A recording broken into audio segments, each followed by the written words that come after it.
In today's world, writing arguments is an essential skill needed to prepare students for college and career readiness. In this video, we will visit 3 classrooms where teachers share effective writing strategies, beginning with opinion writing in the elementary grades. Watch as educators integrate writing arguments in their subject areas, supporting content area standards with literacy skills, a writing proficiency that will serve students well into their futures.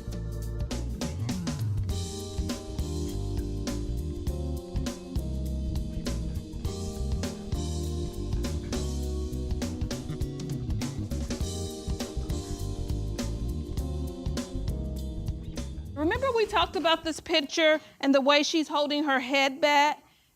Do you think that could be a piece of evidence that she's brave? Yes. Okay, For Writing Standard 1, it is expected that a first grader can state an opinion and state that opinion in their beginning sentence that kind of captures the attention of the reader, give at least one reason for that opinion, and give a good concluding sentence that goes back to their topic sentence. Making sure that they were able to read the text with me, generate some ideas, and go back and apply those ideas in a writing where they could state their opinion. That's just the logical step for reading to writing.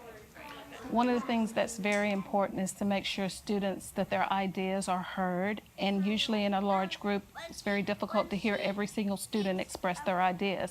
So making sure that they have a partner that they can actually share their responses or share their ideas throughout the lesson, that makes a more powerful impact on the students, and they feel like their ideas and their suggestions are valued, and they can use those when they begin to write. She tried it and then it didn't work. It didn't work. And she got a little more clumsy. No, it doesn't matter. At least she still landed on the bench. She's great. Did she jump out the nest? Try to be like everybody else. It's important to provide students of all ages with the rubric. It's because they need to know what the expectation is for their final project. If you know what the rubric is, you can very easily read it, check it off. Did I include this in my writing? And it makes their writing stronger, especially if the teacher has created a rubric that is kid-friendly and used in words that they can understand so that they can help them become better independent writers. What is your character trait? You think Stella Luna is what? Brave, clumsy, copycat, smart? See if you can find a page that proves that Stella Luna is smart. Remember, you're looking for words, but you're also looking for pictures, right? Okay. What's this word? Clumsy. For years, I've seen first grade teachers have students try to write a letter to convince the principal to give them more recess. And some of the reasons were pretty vague or pretty personal. But in the real world, you have to give valid, logical reasons for whatever that particular argument is to make sure their writing is richer and stronger. One thing that's good about the standards is their step of progression, because each grade has become a little bit more rigorous. So having students start early in life giving specific evidence that supports their reason sets them up for informational as well as argument writing for the middle and high school.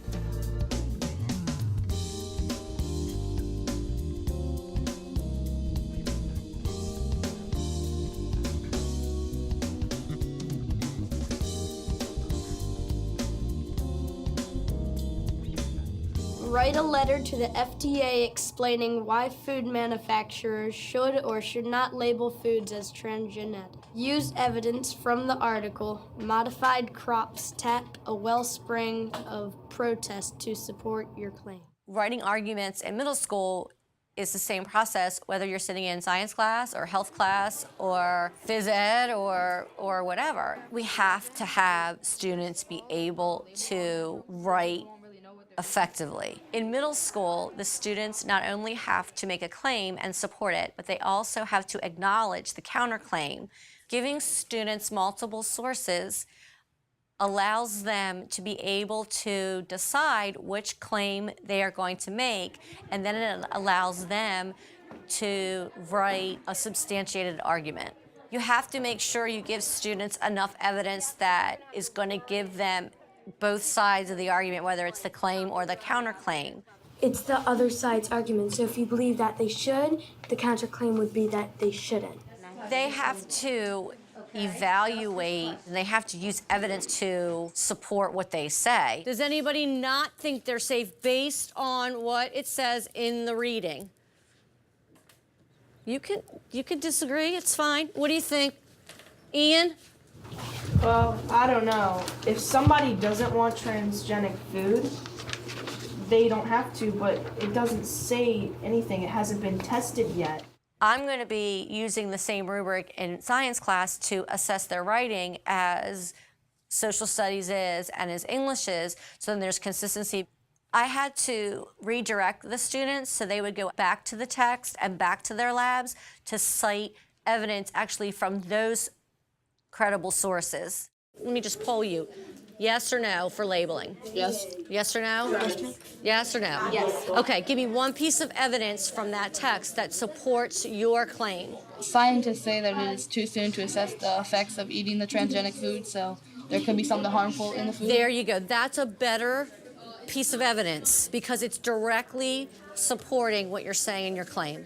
In the final letter, the students were able to make a claim, support it with evidence, especially from the close reading that they had read, acknowledge a counterclaim, and then tie it all together in one concluding sentence.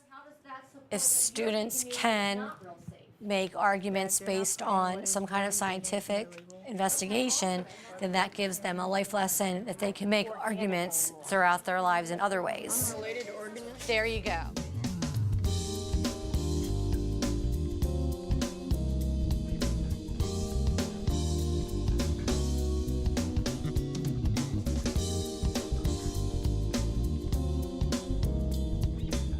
If there's one thing my students love to do across the board, it's to argue. That gives me a really nice opportunity, especially as a government teacher, to teach them how to argue correctly and appropriately, verbally, but also, of course, in writing with an argument. I really want you to focus on the word supremacy. What does the phrase mean, and why does FDR use that word supremacy? So You turn on the news, something is different, something's changed. Someone has made a decision that has pretty much altered the course of history. Taking a look at George Washington's farewell address, comparing how he wants the United States to be isolationist, comparing that to FDR and his For Freedom speech. Think about what you think the United States should do in their foreign policy. Are we isolationists or are we interventionists? I used 2 primary documents and then a current event article to help students pull all this information together to then use it to write an argument based off of what they thought the United States should do in terms of foreign policy and how we should interact with the world as a whole, but also the country in particular that we were using in the current event article. It's really crucial, especially in my government class, that students be able to write an argument and to be able to write it well. In middle school, they just say, oh, we need to say that there might be someone who disagrees with us. But when you move up with this standard to 9th grade, and then on through high school, not only do you have to acknowledge that there might be someone who disagrees with you, but you have to say why they would disagree with you. If you included quotes and evidence in your claim paragraph, based on the rubric here, what are you missing in your counter argument paragraph? Evidence to support interventionists. Exactly, because if you have evidence for one, if you're going to support it fairly, then you have to use evidence in the other. The biggest thing about making your argument strong is using a credible source to back it up. You can have an argument, sure, that's easy, but using evidence, particularly gained from text, is what supports that claim even further. And that's what really makes your argument and your writing strong. Although you say interventionists, I say isolationists because having alliances can cause problems and trouble for the U.S. even when it's not our problem. Great. What better way to know if the students understand it than to have them discuss it, either with you, with each other, whole group. Hey, turn to your partner. What did they say here? It also encourages the student to formulate their own opinion using the text. There's always another side to the story. There are other opinions than just your own. And so argumentative writing helps students make their claim that much stronger, make their argument that much stronger, so that their opinion is no longer an opinion, it's a claim based with fact. Teaching them those really awesome skills like back it up.